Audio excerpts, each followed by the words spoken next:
name is Leora in Texas, and I will be reading Ruby's Praise Report. Finally set free. Today's promise. But let your adorning be the hidden person of the heart, with the imperishable beauty of a gentle and quiet spirit, which in God's sight is very precious. 1 Peter chapter 3, verse 4. My mountain has been moved. This weekend, our son wanted to bring a female friend along. My former husband and I have always talked to the boys and wanted them to wait on having any girlfriends so young. He asked his dad if he could bring her along with them on Sunday. He said yes, which is way different than the talk we had together with his older brother just last year about waiting to have a girlfriend. I messaged my former husband and let him know that he also asked me to take her with us on Saturday. They have been spending a lot of time together already, but if he decides to allow it, then I will follow his decision and also allow it. My former husband decided no. Later, there was miscommunication.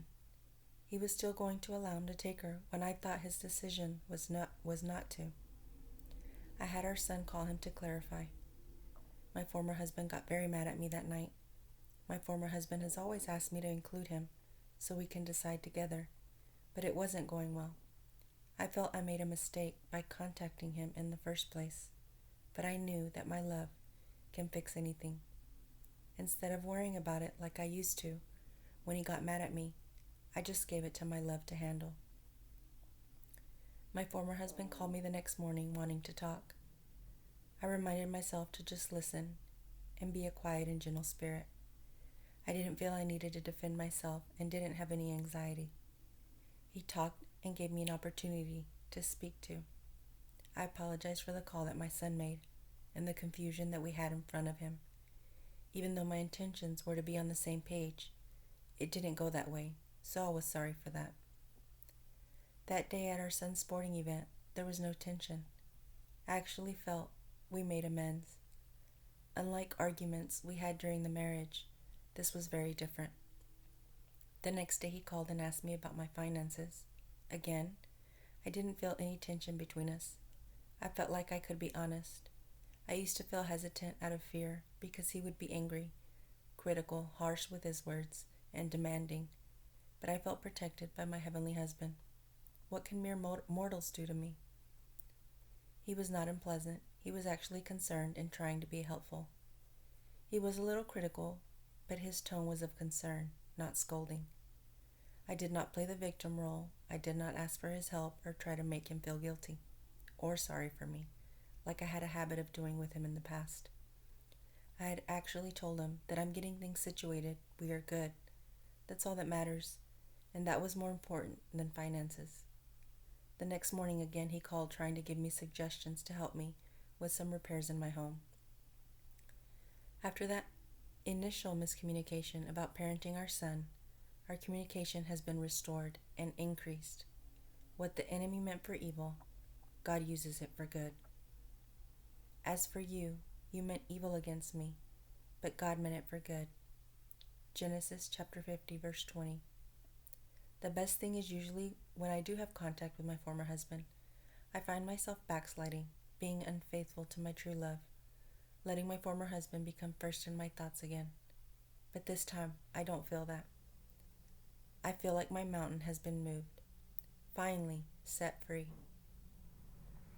My love is still first in my heart and in my mind, truly and completely. He is still all I want, all I need, and all I live for, and all I think about. I know I've said this before, but it just keeps increasing. I did nothing to make this change. It was all my heavenly husband. I just keep loving and praising him with all my heart, and it kept increasing. I feel like I am truly and completely his. Finally. And I'm sure of this, that he who began a good work in you will bring it to completion at the day of Jesus Christ. Philippians chapter 1, verse 6. Things have been more difficult lately.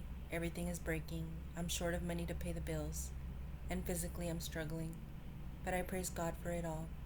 I know he has a reason, and his will is being done for me. This mountain being moved, being able to truly let go and faithfully belonging to my heavenly husband, heart, mind, body, and soul is all worth it. I have wanted this for so long, and I know it will keep increasing. Thank you, my love. I will endure any suffering or trials just to belong to you. Getting restored or getting along with my former husband isn't first for me.